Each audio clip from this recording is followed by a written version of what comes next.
morning. So, on behalf of the MS Swaminathan Research Foundation and the Coastal Resources and Fisheries Program, I warmly welcome all of you to the MSS at 100 webinar series. MSSRF is celebrating the birth centenary of our founder, Professor MS Swaminathan, a global leader in agricultural science and sustainable development. So, the year-long celebrations have been highlighting his vision for sustainable and equitable growth through national events. Farmers and fishers meet, regional level discussions, workshops, exhibitions, and melas. So this webinar series is a part of the celebrations that we're doing with the support of the HCL Foundation, titled Celebrating Professor MS Swaminathan's Legacy in Fisheries and Coastal Resource Management. So today's topic is carbon credits in fisheries and aquaculture. And I welcome today's guest speaker, Dr. Shinoj. I'm going to give a short introduction. He's really accomplished, so it's quite a long introduction. So Dr. Shinoj is a principal scientist at Fisheries Resources Assessment, Economics and Extension Division at ICAR, Central Marine Fisheries Research Institute, Kochi. So he also heads the Human Resource Development Cell at the Institute and oversees doctoral and postdoc research programs as well, and training and capacity building initiatives too. So he has over 18 years of experience in research, education, public policy, and he's specialized in demand and supply analysis, food and nutritional security, input and service delivery systems, and social safety nets. So he's also previously served as a scientist at ICAR, National Institute for Agricultural Economics and Policy Research, and he's also served as a consultant to FAO, Bay of Bengal, IGO, as well as the government of Kerala. He's authored more than 80 research papers and holds a master's and doctorate in agricultural economics from IARI New Delhi. So I'm super happy to have Sir present this session. Please do ask questions and make best use of his time. And I hand it over to him now. Thank you, Ms. Gayatri, for introducing me and for inviting me to deliver this session.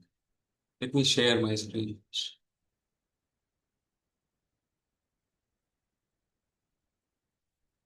Is my screen visible? It's still loading.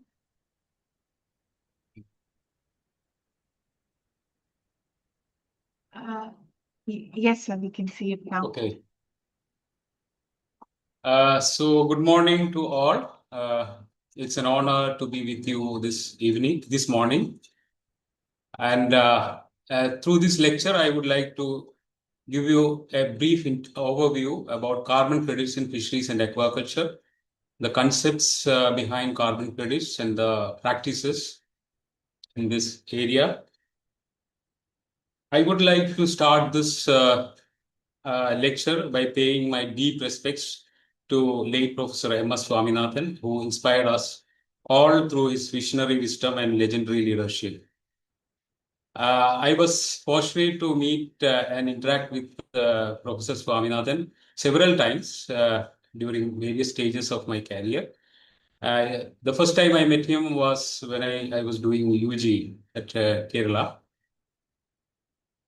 So I am very happy and honored to deliver this lecture. And I'll first give you an overview of the outline of the presentation. I'll start with the key motivation behind carbon markets, and then a detail on what are blue carbons, because today's lecture is more focused on blue carbon. Blue carbon is related to carbon emission control associated with fisheries and aquaculture sector, mainly ocean ecosystems, ocean and coastal ecosystems, in fact. And what are the key ecosystems associated with blue carbons and the carbon dynamics associated with them? Climate and co-benefits, carbon markets, the types of carbon markets, which include voluntary as well as compliance markets, monitoring, reporting, and verification, and associated methodological landscape, regulatory governance and equity issues, And this will be followed by detailed case studies on international carbon projects like Mikoko, Pomoja, Mekong Delta, Sundarbans project in India, and so on. And then some highlights on the risk solutions and recommendations associated with carbon projects, and a detailed roadmap for scaling up blue carbon projects. So before going to the details of carbon credit and other associated details, let me just give a brief overview on international climate negotiations, because carbon credit is closely associated with carbon markets are closely associated with international climate negotiations. And the primary goal of climate negotiations is to limit global warming well below 2 degrees and preferably to 1.5 degrees. So the whole international discussion on climate, around climate emission control and reduction started in 1992, even though there were several previous attempts. It was officially conceived in the Earth Summit held in Rio de Janeiro in 1992. And this was, in fact, a watershed moment in international climate negotiations. This was followed by start of climate talks in 1995 in the convention held in Berlin, followed by the 1997 Kyoto Protocol, wherein industrialized countries committed to carbon reduction. And the key concept of carbon trading, in fact, emerged in this convention held in Kyoto, Japan in 1997. And there was a subsequent international meeting at Buenos Aires in 1998, wherein the discussion on adjusting points of Kyoto Protocol were discussed. And subsequently, the Kyoto Protocol was formally adopted in 2005. And there was this 2009 Copenhagen Convention, wherein all the member countries of UNFCCC committed to 100 billion US dollars to fund climate action. This was followed by Cancun Convention, wherein 2 degrees centigrade was set as a target for climate carbon reduction. And in 2011, a convention held in Durban, all countries agreed to reduce carbon. And in 2012, there was an extension of Kyoto Protocol, where the concept was, in fact, widened and acceptable to all the countries. And the next watershed in international climate negotiation happened in 2015 in Paris, where the goal of 2 degree reduction was formally agreed upon. And whatever happened beyond that is a follow-up of Paris Agreement.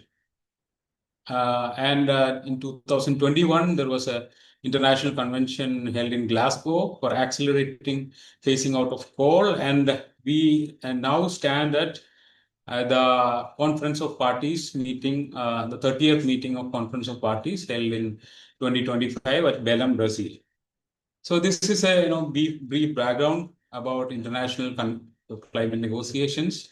And as part of the 2015 Paris Agreement, all the countries which are part of the UNFCCC, United Nations Convention Framework on Climate Change, agreed to have their own nationally determined contributions. It is called NDCs, nationally determined contributions towards carbon reduction commitments.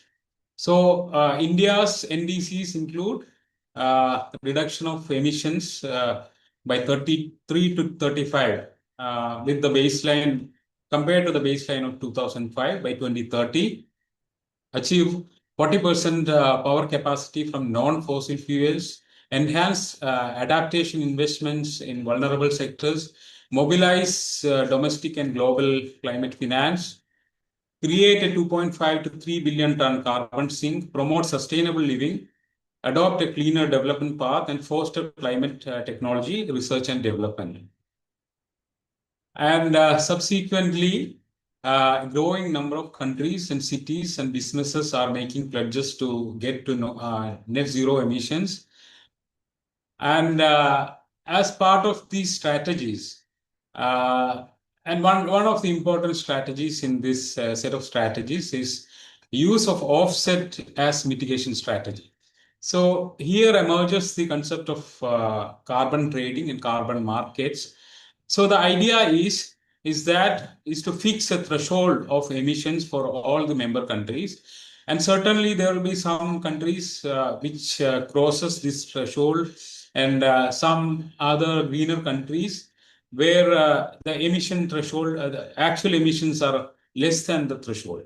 So the idea of carbon market is to develop a market where carbon credits are traded between the excess emitting countries and lower emitting countries. So the excess emission countries, you can see the diagram.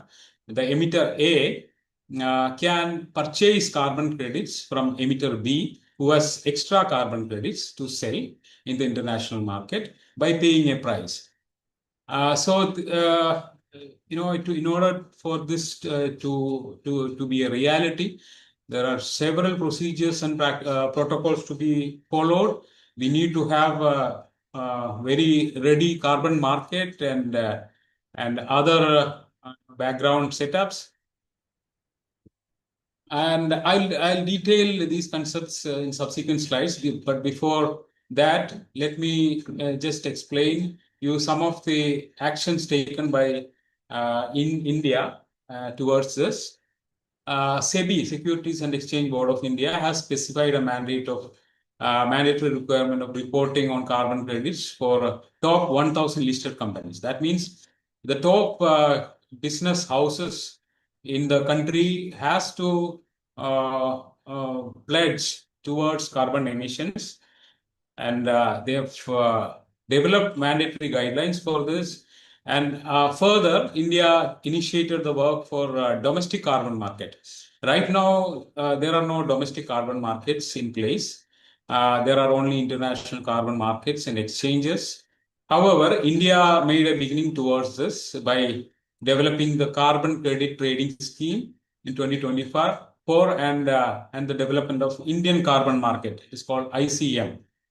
And these initiatives are actually based on the activities to be considered for trading of carbon credits under Article 6.2 of Paris Agreement, which includes carbon market actions in the areas of solar thermal power, offshore wind, green hydrogen, compressed biogas, emerging mobility solutions like fossil fuel, tidal energy, ocean thermal energy, ocean salt and gradient energy, and so on. So blue carbon ecosystems are very much a part of this since 2015. Before going further, let me explain what is a blue carbon. Blue carbon is essentially carbon sequestrated and stored in coastal and marine vegetated ecosystems such as mangroves, tidal marshes, sea grasses, and so on. And there are different storage pathways of carbon in these ecosystems, which include above ground biomass, the below ground biomass, which include roots and peat, and long-term sediment carbon, which is very important because such sediment carbon are deposited for very long term, hundreds of years, and very important for operationalizing carbon markets. Coastal ecosystems are certainly many more times more effective in carbon dioxide, carbon sequestration than several terrestrial ecosystems, and twice as efficient in storing them in soil biomass. And the key ecosystems, as I've explained, includes mangroves, mainly tropical and subtropical intertidal forests, which are very rich in biomass and deep organic soils, seagrass meadows, which are submerged flowering plants in the sea, which trap high amount of sediments and bury carbon. Salt marshes are also indeed large carbon sinks, And some of the global hotspots include Indonesia and India, mainly the tropical forests, tropical seagrass ecosystems, and mangrove ecosystems in these countries. And some of the potential areas for blue carbon include, as I said, mangrove afforestation, reforestation. So it is not just for operationalizing a carbon market. It is not just sufficient to maintain such ecosystems, but also take up additional activities which include afforestation, deforestation. So simply maintaining these ecosystems are not sufficient. I'll come more into the details of how to operationalize a carbon market. However, the first one includes afforestation, reforestation of mangroves, wherein we develop additional patches of mangroves and restore those degraded mangrove patches so that they increasingly contributed towards storing carbon in their sediments. So the average sequestration rates of mangrove sediments include is measured to be around 1.74 to 1.79 tons of organic carbon per hectare per year. And however, the rates vary depending on the species and maturity and various stages of their development. The seagrass beds and wetlands. So here it includes conservation of these seagrass beds and regeneration of these beds so that they act as better carbon sinks with high primary production and anoxic sediment trapping. The carbon burial rates of seagrasses are higher than mangroves, even though there are some, conflicting other reports where which says that seagrasses uh, actually are lower in efficiency with comparison to mangroves. So the most reported carbon burial rates from seagrass ecosystems range from 2 to 2.5 tons of organic carbon per hectare per year. And these are actually seagrass carbon credits are actually highly priced in international markets and range from 500 to 600 US dollars per ton of carbon dioxide equivalent. Similarly, salt marshes, degraded floodplains are very efficient and technology-oriented management practices. Are very efficient carbon sinks, and technology-oriented management practices can lead to emission reduction, carbon sequestration. Some of the carbon reduction strategies in floodplains include rewetting, reforestation, afforestation, and sustainable land use management. Similarly, other candidate ecosystems towards carbon markets include seaweed cultivation, even though there are not much, internationally standardized protocols and methodologies in seaweeds because there are some issues associated with in measuring carbon credits from the seaweed ecosystems because particularly if it is a culture bed of seaweed. They actually don't contribute to long-term carbon storage. However, wild seaweed ecosystems qualify towards carbon markets. The estimated average rate of carbon burial in seaweed ecosystems range from 1.87 tons of carbon equivalent per hectare per year. And these seaweed beds also have several core benefits, which include replacement of mineral fertilizers with seaweed-based biofertilizers, which are actually part of the extended value chain of seaweed. Similarly, energy efficient fisheries and aquaculture management practices will also qualify towards carbon markets. So this includes modern aquaculture and fishery management practices by adoption of energy efficient equipment and renewable energy sources, optimized system design, smart monitoring and controlling in culture systems, low carbon precision feeding in culture systems, and waste management and nutrient recycling. Uh, Another very promising area towards carbon markets, even though they are right now not very much functional in the international markets, but very much a promising area. This includes composting technologies for using targeted microbial consortia by converting fish waste and other similar waste, which otherwise contribute to large levels of carbon and other greenhouse gas emissions such as methane and nitrous oxide. So by converting these waste into compost, this kind of an activity will qualify for carbon credits. Similarly, byproducts like fish amino acid, which can be utilized as liquid organic fertilizers, and technologies for products based on shellfish waste. So these are all various activities we can qualify for carbon market development.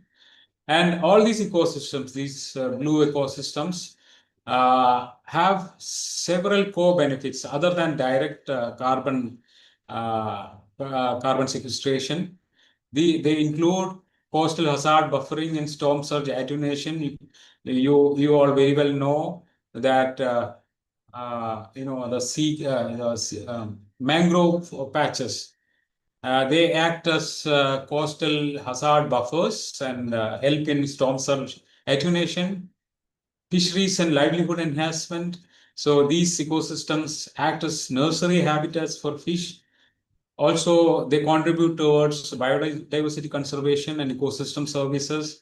And some of the widely acclaimed carbon market projects are known for getting premium prices for organically certified aqua food produced in such systems. One example include the Mekong Delta project in Vietnam, and also social benefits associated with community benefits associated with such ecosystems. Providing carbon revenue for the participants in these activities, and community empowerment, women empowerment, and so on. These are some of the core benefits other than direct carbon sequestration and carbon offsetting through the carbon market systems. Obviously, these carbon projects are not so simple. There are some internationally agreed upon criteria for qualifying for a project to qualify under carbon market. Some of the key parameters include additionality.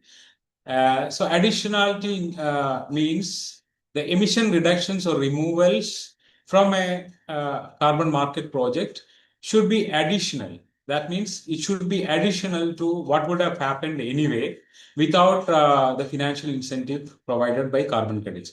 That means if we just simply maintain a mangrove ecosystem as it is, that won't fetch any carbon credits, but we should have some activities which adds to existing carbon sequestration from such ecosystems. So the best practice associated with this include historical satellite imagery and local threshold assessment to ensure that a carbon market activity is additional in nature. That means it adds to what is otherwise available. Another key concept is permanence.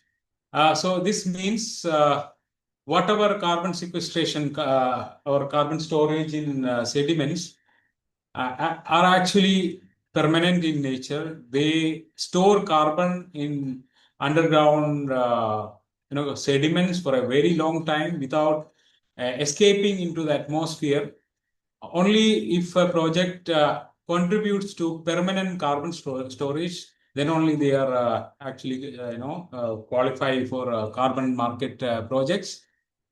Leakage should be a minimum. So there are some carbon projects which are associated with leakages. That means the carbon sequestration happening in such projects could be additional and permanent in nature, but they contribute to leakages in some of the areas, some of the regions beyond its boundary.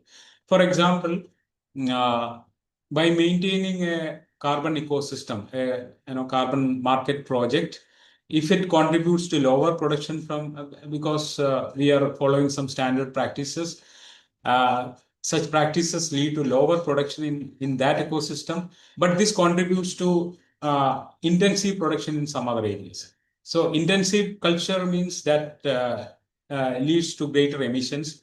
So these are called leakages. And an ideal carbon market project should be free from leakages.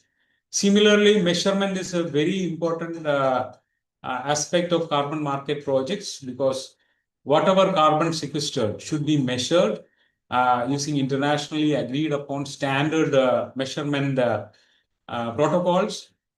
And this should quantify the biomass and soil carbon very accurately. So some of the approaches include remote sensing approaches as well as core sediment sampling approaches. And also such projects should also contribute to core benefits, which include which improves community and biodiversity value. What are carbon credits? Now let me come to the core concept of carbon credits. A carbon credit is defined as a tradable certificate or permit representing the right to emit or the reduction of 1 metric ton of carbon dioxide or equivalent amount of other greenhouse gas emissions. That means if a particular ecosystem, if an agency, if a third-party agency associated with a carbon standard can certify that this ecosystem actually contributes to emission reductions through carbon sequestration, not emission reduction, carbon sequestration, and 1 metric ton of carbon dioxide sequestered is equivalent to 1 unit of carbon credit. And those people, those countries or business houses who own such carbon projects can actually sell such carbon projects in the International Carbon Exchange for those countries or business houses to purchase these credits so that they can offset their carbon commitment as per the Paris Agreement. A carbon credit acts as a unit of exchange in international markets, as I mentioned, allowing companies to offset their emissions by financing projects or remove GHGs. 1 credit equals to 1 metric ton of carbon dioxide equivalent. Carbon dioxide equivalent, I hope that you understand this. So there are several other greenhouse gases which leads to climate exigencies. They include methane, nitrous oxide, and several other gases. So every other greenhouse gas can be converted to carbon dioxide equivalents for ease of measurement, and so that it acts as a standard, international standard, which is understandable to everyone. The concept of carbon markets emerged in 1990s and 2000s, and in fact, started operationalizing after the adoption of Kyoto Protocol in 2005. And let us now discuss the different types of carbon markets. There are two different types of carbon markets, which include voluntary carbon markets, short named as VCMs. So these carbon markets function purely as in voluntary nature. That means the players or the actors associated with such markets actually act voluntarily. So it is not a compliance market in its strict sense. However, those countries and business houses which are committed to international climate agreements, they actually commit to such agreements by becoming a part of VCMs and by financing large international climate market projects, carbon market projects. So VCM includes some of very well-known standards, carbon standards, such as Verified Carbon Standard, short named as VERA. Similarly, Plan Vivo is another standard, Australian Carbon Credit Standard, American Carbon Registry Gold Standards. So these standards actually help a community or a country to initiate a carbon market project and they also assist in, actually the MRV system, monitoring, verifying, monitoring, reporting, and verification procedure, which are very much important for these carbon credits to be measured and internationally verifiable, so that the buyers have access to them in the carbon exchange. Another type of carbon markets include compliance market. These are actually the first evolved carbon markets, which were operationalized within the framework of Kyoto Protocol and Paris Agreement. These are all actually compliant in nature. That means those countries which act in compliance as per these international agreements, they become part of such compliance markets. And there are some established mechanisms such as Clean Development Mechanism, CDM, REDD plus, and American Carbon Registry. American Carbon Registry acts in both these areas, VCMs as well as compliance markets. And there are some carbon exchanges and trading platforms for selling and buying these carbon credits generated as per these carbon standards. They include beta carbon, air carbon exchange. There are several international markets, and India is also planning to set up one such exchange. And I'm sure you must be curious about uh, the pricing trends, and the market volumes associated with carbon markets. So, as per the latest data in 2022, the total volume transacted in international carbon markets was about 253 million tons of carbon equivalent, valued at 1.87 billion US dollars, and the average price of one carbon credit was around $7.37, which is close to 700 Indian rupees. And in 2023, you can see the figures slightly lower, and the total transactions you can see that there are two types of carbon ecosystems. One is nature-based. The second one is engineered. Engineered carbon markets pathways include, those activities which mainly include reduction of emissions through engineered systems, such as adoption of green energy sources and so on. So you can see the carbon market volume, value, and prices associated with these different market pathways.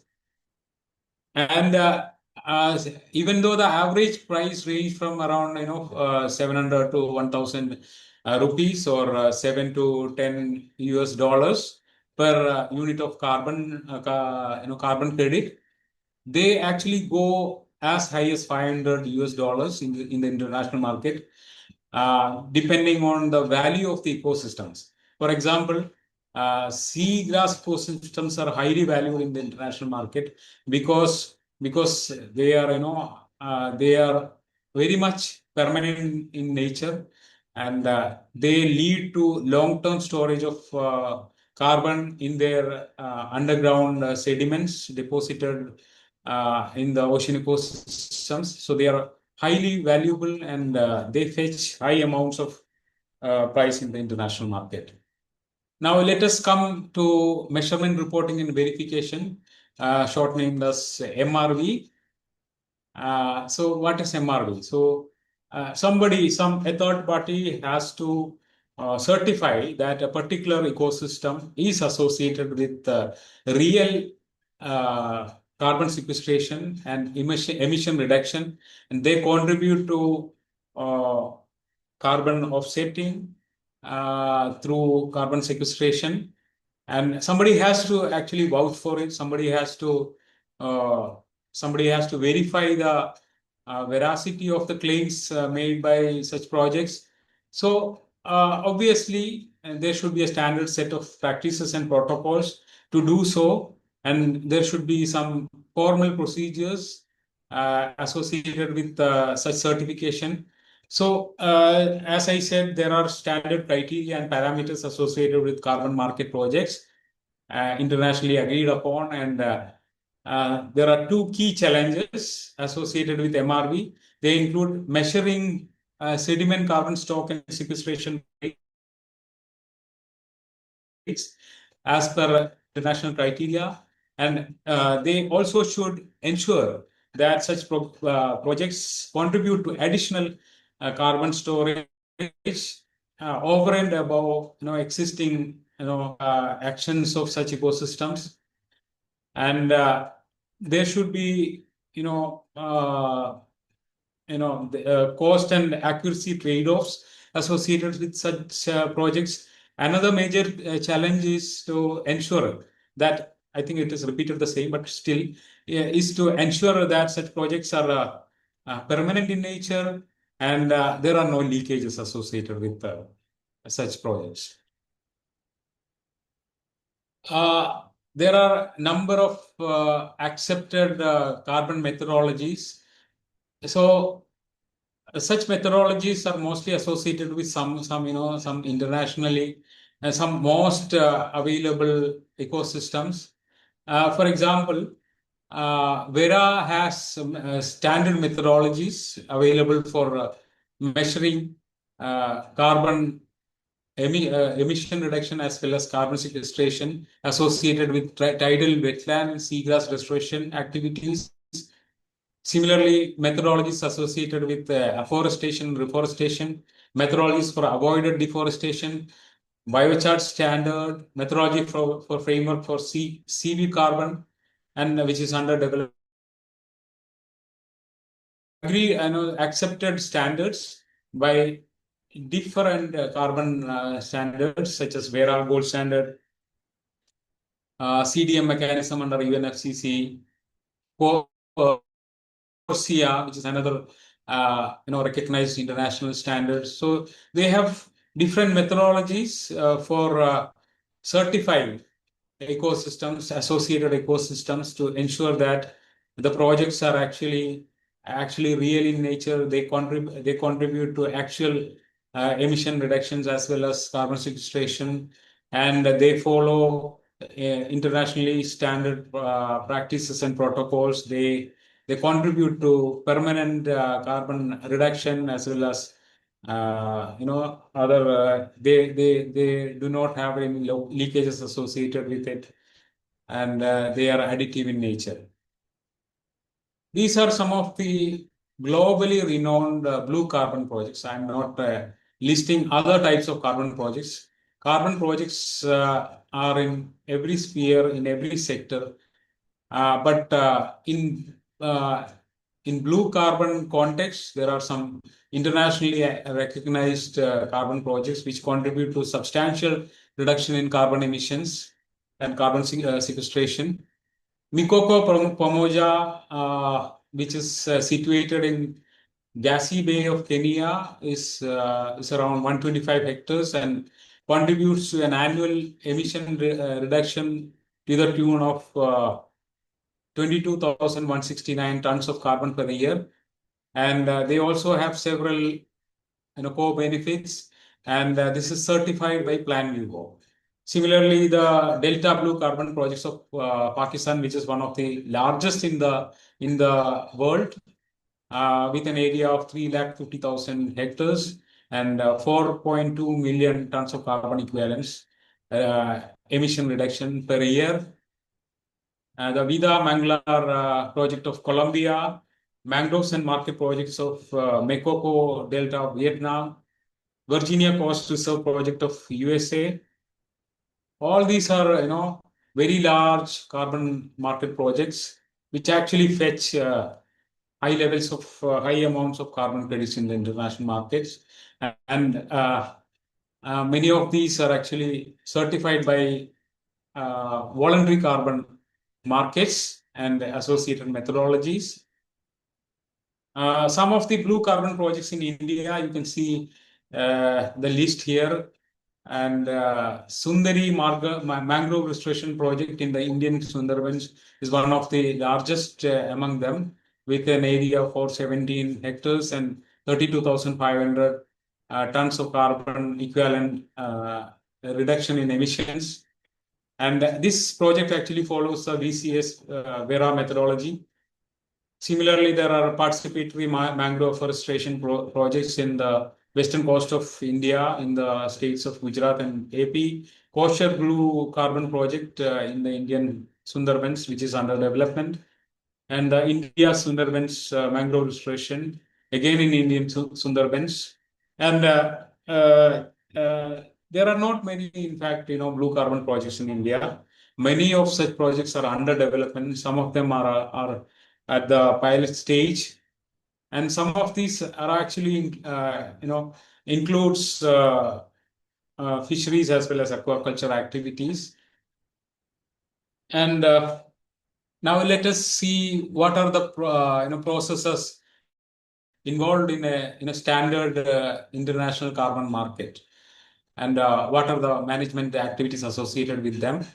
So the first activity associated with a standard carbon market project is to develop a framework and an action plan. So you have to define the sector, the stakeholders, the carbon standard to be followed, and the sector has to be explored in detail, and standard setting protocol and formulations have to be decided. Then pilot projects have to be developed, and in such pilot projects, one has to be very clear about who are the stakeholders and what are the exact activities they are going to be undertaking. And once a pilot project is formulated and vetted, methodology has to be developed. If there are available methodologies which can be readily accepted under such context, they can be actually followed. However, there are some areas where there are no internationally accepted methodologies are in place. So then in that context, one has to develop the methodologies or adapt available methodologies to the suitable context and get it vetted, approved by the international agencies, and then use them for measuring the carbon credits. Now, coming in detail to the methodology development, this includes validation of the methodology, authority review, implementation, pilot scale and refinement and updates, and subsequently the pilot project implementation. Here you need to take the stakeholders into conference, and then actually get these carbon offsetting activities to be implemented by them, uh, at least at the pilot level in the initial stages.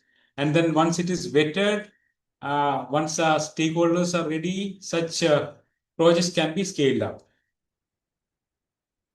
Now, India is very much in developing such projects so that it pans out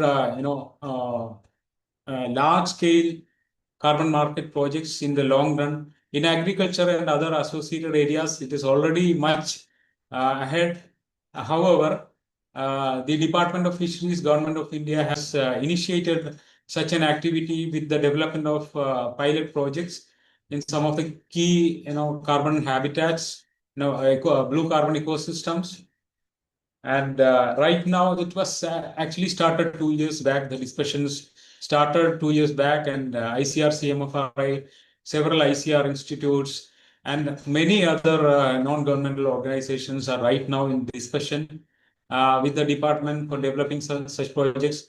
So CMFRI, for the time being, is a nodal institute for developing the pilot projects, and some of the shortlisted projects include seagrass beds and wetland conservation, mangrove afforestation, reforestation, renewable energy and energy efficient systems for fishing vessels, seaweed cultivation, recirculatory aquaculture systems, which actually involves high level of highly efficient cultural activities leading to lower use of fossil fuels and use of renewable energy sources, reducing post-harvest losses associated with fishery supply chains, black soldier fly based organic waste processing, reducing emissions from degraded floodplain wetlands.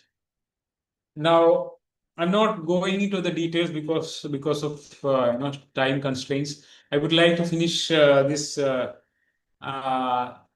lecture in another 5 minutes and come to discussions if there are any. There are certainly there are such projects are not free from this. There are identified risks which are actually faced by such projects in the short run, in the medium run, in the long run. So the scientific risk is one of the foremost because we need access to high quality data, especially for MRV, monitoring, reporting, and verification. And we need to decide whether the project is going to be global or local, which is going to be the exchange, and what are the standards. There are indeed measurement limitations. Every ecosystem and carbon emission reduction pathways are not amenable to exact measurement. There are lack of standard methodologies. So more and more methodologies have to be evolved more as more stakeholders come into the area. And uh, again, physical risks, because there are risks of loss of carbon which are actually part of a project, but they can be lost at any time due to natural events or degradation such as storms, erosion, pollution, eutrophication, invasive species, and so on. In that case, there will be reduction in the carbon credits already accrued, and because such methodologies involve systematic renewal of activities, and MRV will be reconsidered at definite intervals. And the governance risks are also there regarding unclear jurisdiction, changes in policies, community conflicts regarding benefit sharing, and so on. Market risks are there with regard to demand and price volatility. If the prices go down because of some international uncertainties, then this is going to affect the activities associated with carbon projects, because the stakeholders associated with such projects need to continue their activities in the long run. Otherwise, the permanence cannot be ensured. Additivity cannot be ensured, and most of such projects are uh, actually certified for generally for a period of 20 years, and then subsequently it can be extended. But 20 years is a standard period for any carbon market projects since its inception. And again, there are governance challenges, complications associated with tenure and benefit sharing details. So carbon market projects are not so simple to govern. They include national, regional, and local authorities. They involve governance challenges associated with project design and enforcement. There are legal frameworks to be tackled because all such projects should follow the standard national and regional coastal zone management laws, in environmental protection laws, climate change policies. The ownership and access rights associated with such projects have to be ensured because most of such projects actually fall under common property and open access regime. So the ownership is everyone's. So how the communities associated with such projects can be made part of the projects, and they are equally, they are equally claimants to the benefits associated with such projects. Similarly, tenure is a complex area. There can be overlapping and customary statutory claims, and projects must co-design benefit sharing, because the communities associated with such projects have to be compensated. Whatever efforts they put in towards such projects have to be compensated with the carbon, the prices to be paid through carbon credits and other incentives in terms of co-benefits, transparency and accountability has to be ensured. So there should not be, any ambiguity in terms of measurement or benefit sharing and so on. There should be legal clarity and long-term stewardship arrangements to ensure strong performance and long-term, branding of credits. And with this, I stop here. So I know that it is only brief overview about the core concept of carbon trading and credits. If you want any further clarity on these aspects, maybe I think we have around 10 minutes for discussion. Yes, sir. Thank you. There are a few questions in the chat. Maybe because there are many, you can go through them and answer. There are around 4 questions. Then feel free also to raise your hand in the audience if you want to answer a question.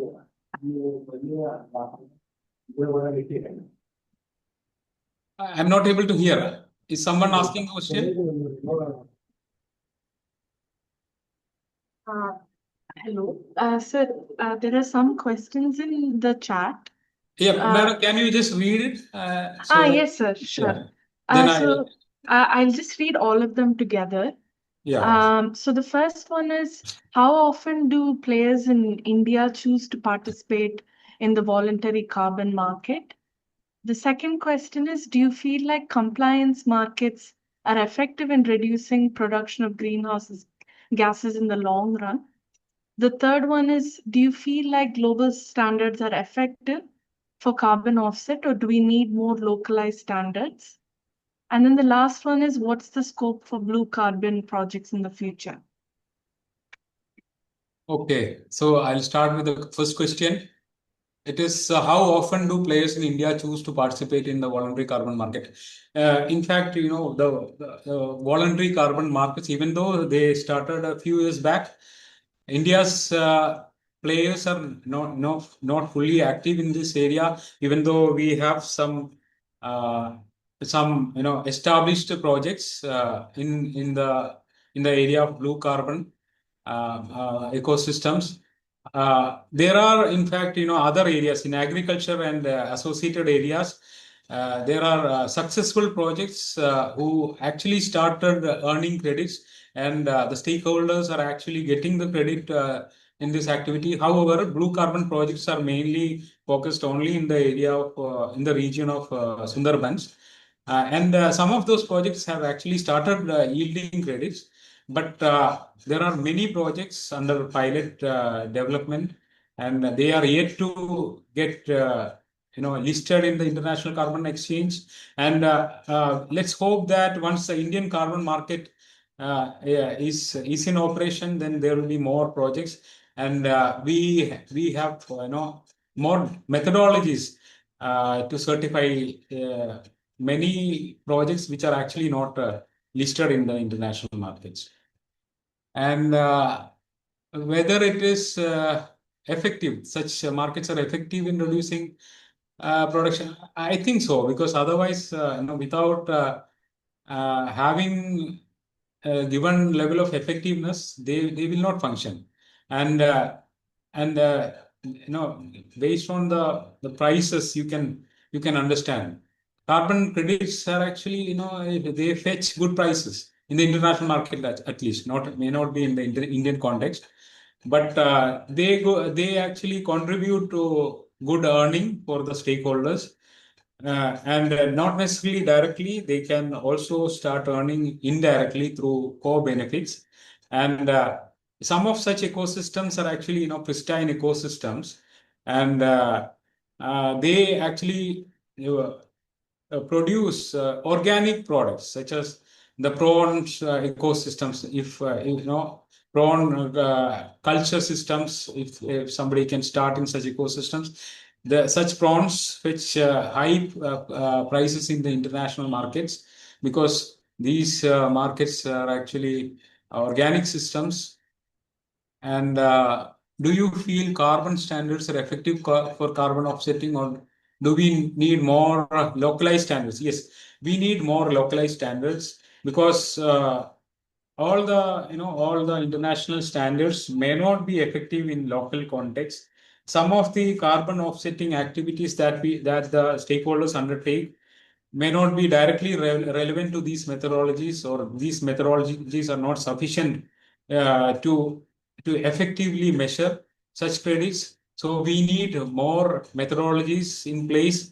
Right now, in blue carbon projects, there are only uh, the seagrass and mangroves, for which uh, we have standardized methodologies in place, but we do not have standardized methodologies for measuring carbon credits from seaweed ecosystems, particularly culture ecosystems, because uh, research has proved that culture ecosystems also, if they are long term, if a particular area is set apart for long term culture, say for many years, then such ecosystems also contribute to long-term sedimentation in the underlying sediments. So, but there are no available methodologies to measure the impact of such ecosystems. So we need more methodologies. Similarly, use of renewable energy in fisheries. Uh, it will be good if a methodology can be developed in this area, because nowadays there is an increasing trend of fishermen switching from traditional fossil fuel towards green energy sources like solar energy for lighting the vessels, and for doing some primary uh, you know primary engine operationalizing the engine and so on. And some gear operations can also be carried out through green energy sources, solar energy mainly. And there are some solar boats developed by institutes like CIFT, which are under operation mainly in inland areas. So they can also, but we don't have methodologies to measure the carbon credits generated from such systems. So we need more methodologies. And certainly, blue carbon projects have high scope in the future. More and more stakeholders have started joining this bandwagon, and more stakeholders are interested, because since CMFRI is part of this activity under the Department of Fisheries, we know that more and more stakeholders actually come forward with their willingness to join this activity. So I hope that in the next 5 to 10 years, carbon markets will be operational in India, and India will be partner in many international carbon exchanges. So certainly there is a good scope for carbon markets in the long term future. Any other questions? Thank you, sir. I think we have time for one more quick question if anybody in the audience wants to ask.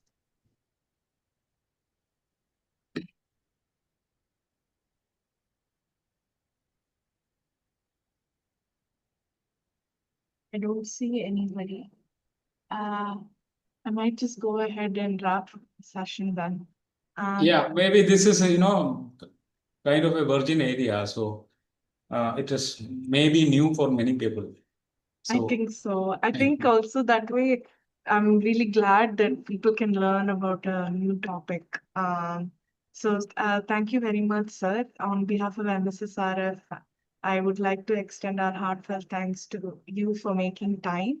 I also would like to thank the HCL Foundation to both this webinar series and the Coastal and Fisheries Program.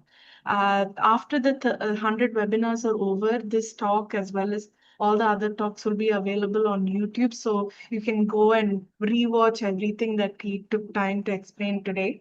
And thank you so much for engaging with questions. And thank you so much, sir. Thank you. thank you so much. I extend my gratitude to MSSRF for inviting me. It was a pleasure joining you all. Thank you very much. Thank you.